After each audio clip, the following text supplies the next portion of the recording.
this is Lisa from Mobile Tech Review, and today we're going to look at the Dell XPS 12. This is a 12.5-inch Windows 8 convertible. Looks like a normal Ultrabook, doesn't it? Carbon fiber, really cool. Magnesium palm rest area right here. Nice chiclet keyboard. But turn it on its side, take a look at what the screen does. A lot like the old Dell Duo, but much better quality than the Dell Duo. We do that, and we do that, and we have ourselves a tablet computer. We're going to look at it now.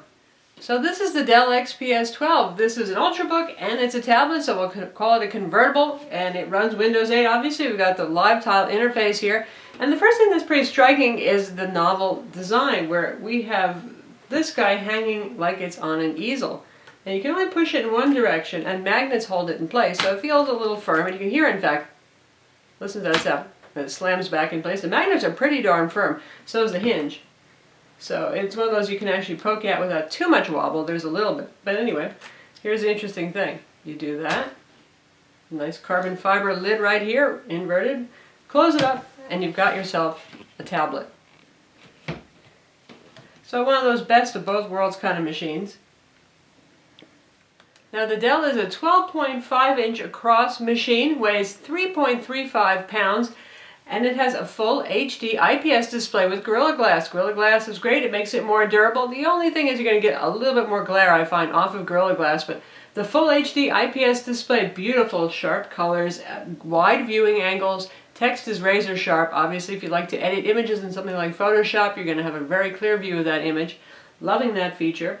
Machine starts at $11.99, and for that you get the usual Core i5 1.7 GHz ULV CPU, that's your standard Ultrabook CPU, 4 gigs of DDR3 RAM, and 128 gig SSD.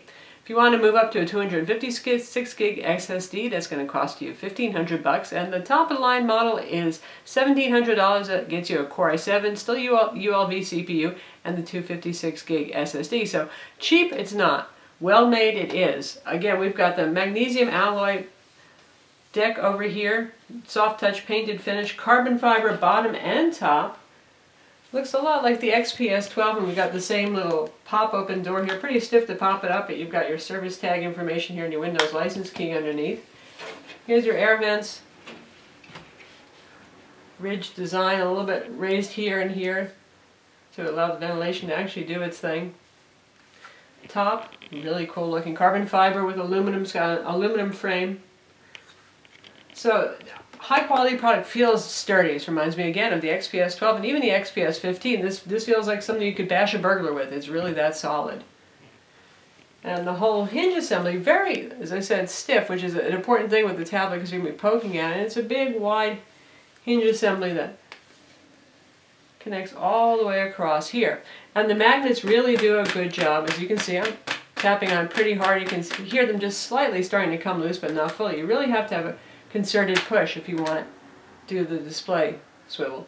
Taking a look at the display, you can see how thin that panel is. That's really something, right? It's also a little bit spooky. You feel like this must be a little bit delicate. Not that it's not well made, but anything that is, well, glass and that thin can make you a little worried. And the attachment points hanging here, easel style, fairly teeny little points, and the wires actually run through here that power the display and that run touch sensors and all that kind of thing. I certainly haven't had any problems with it, but I do worry about something like this standing up over the years. Probably it'll be fine, but gives you a little something to worry about. Good looking machine, definitely. Not too heavy to hold. Of course, if you're holding it as a tablet, it's not going to be light like an iPad, which is 1.5 pounds versus 3 1/3 pounds here, but as convertible tablets go, not bad. If we take a look at the side, you can see we have our rotation lock button here, our 3.5mm combo headphone mic jack. This is the power switch right here, it's a little slider button. And here's our volume controls on the side. They're over here as well as on the keyboard deck, but they're here so when you're using in tablet mode, you can still control volume. That's pretty much standard with all the tablets we've seen. Has stereo speakers. There's a speaker grill right here, and there's one just like it on the other side. Right there. Pretty decent audio. We'll play something for you soon so you can hear it. Little button here that you can poke, and you can see the battery health indicated, the charge amount for you via LEDs. Two USB 3.0 ports right here, side by side, kind of close together. So if you're using something oversized like a 3G, 4G modem dongle, you might find it bumps into the other one. and one of these in sleep and charge port, and we have a mini display port here. And Dell went with that not just to annoy you folks who love HDMI, but because it's more versatile. It can drive higher than 1080p resolution monitors. You can get a variety of adapters to work with different connectors, including for about 20 or 15 bucks. You can get a mini display port to HDMI adapter, so you can do that as well. And of course, you can also get an adapter that outputs VGA. So small connector, pretty versatile. And this is where the power plugs in right there.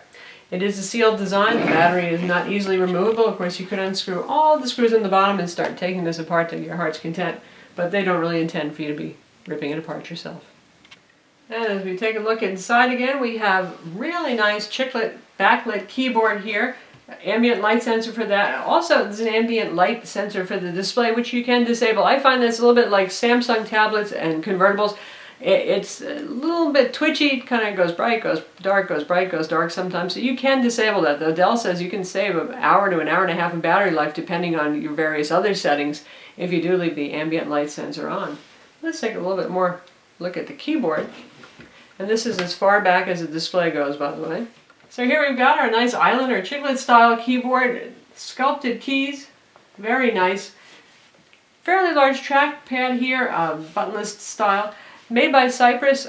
Some people complain about the drivers and about multi-touch. It's been working fine for me. It is an odd kind of rattly thing though. I'll tell you, it really isn't loose, but it makes a hollow kind of sound, so you feel like it's rattling a little bit. Not my favorite part there when it does that, but it actually gets the job done just fine. Of course, you can touch the screen. You don't have to use that, but it can be convenient when you're doing something word processing.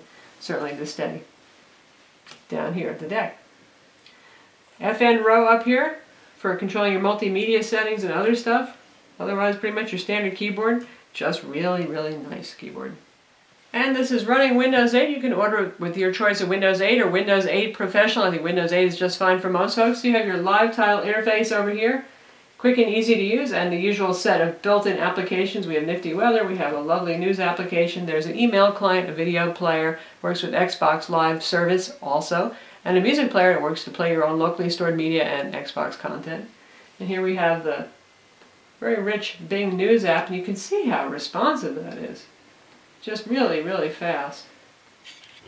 The Core i5 does a good job here of handling pretty much any task that we've thrown at it within reason. Now, this is not a serious workstation. This is an Ultrabook, folks. So just fine if we're going to use Photoshop up to CS6 on this. I had no trouble at all working with some large raw files. You can do some 1080p video editing. I would really prefer a more powerful machine if I had the choice. Light gaming, just fine. You're not going to play Crysis 2 on this because it does not have dedicated graphics. This uses Intel HD 4000 graphics, but certainly capable enough to play casual games, older games, and even some of the more forgiving recent 3D games like Left 4 Dead 2. We've got a home button here.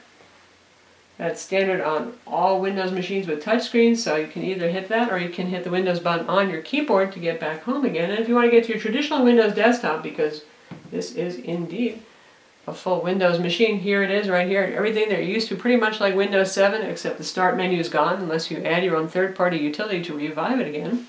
And if you want to get to all of your programs, you simply swipe in and you can get to settings over here.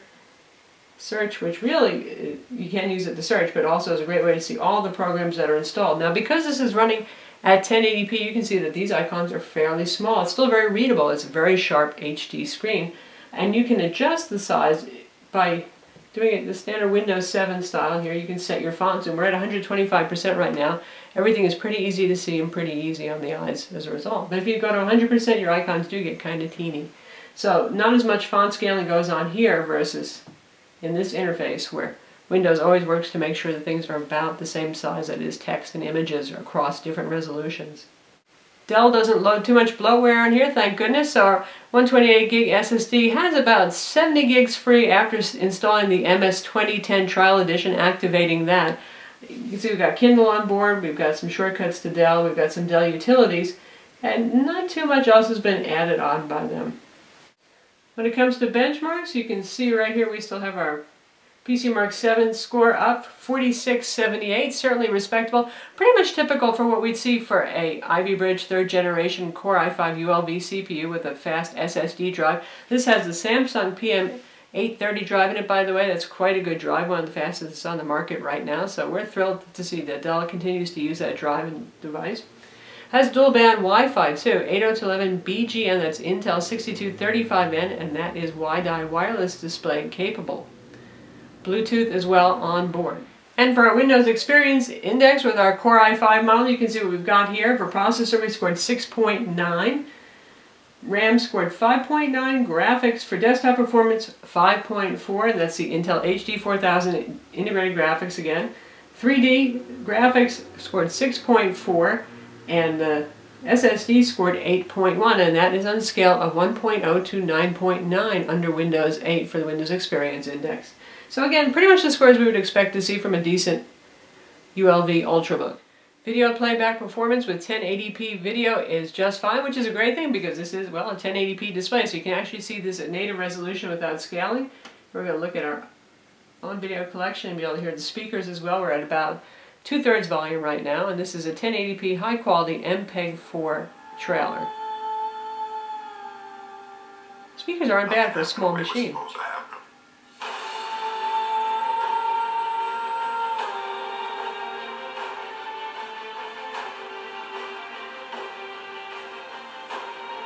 And it plays just fine.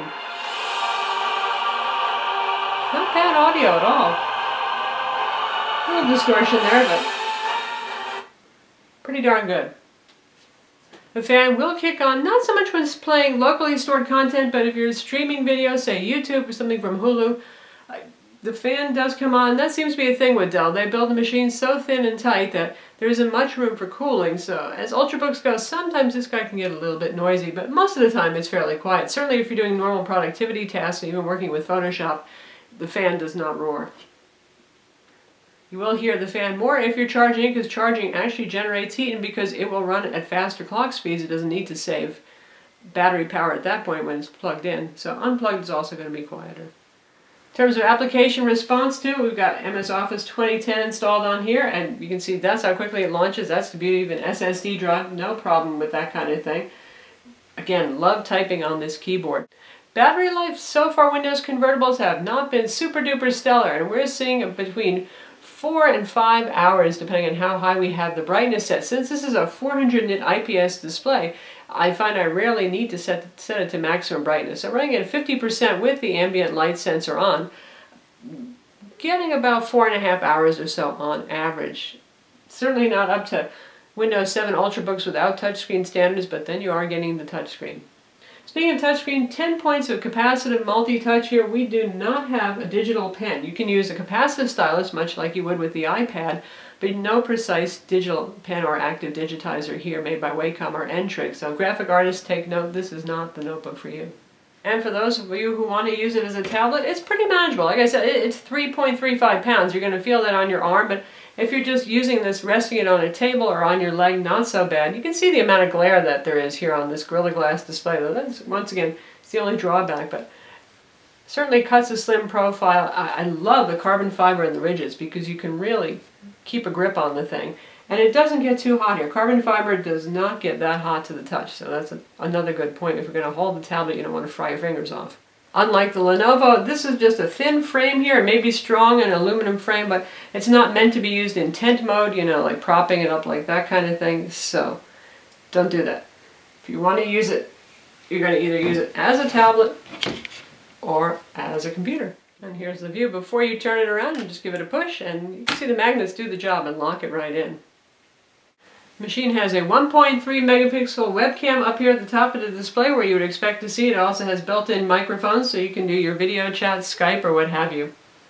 All in all, a lot like the XPS 13. I have to say I really like it. I love the build quality. I love the soft touch finish. I love the carbon fiber. I love the awesome keyboard. For those of us who type a lot, very, very nice. 1080p IPS display, also sweet.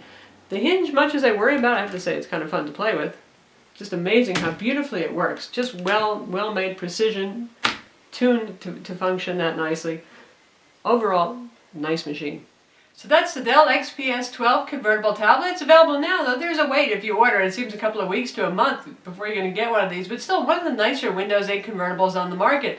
Good speed, really nice build quality. Certainly an interesting design, and as long as it holds up, we're going to like it a lot. I'm Lisa from Mobile Tech Review. Visit our website for the full review, and don't forget to subscribe to our YouTube channel.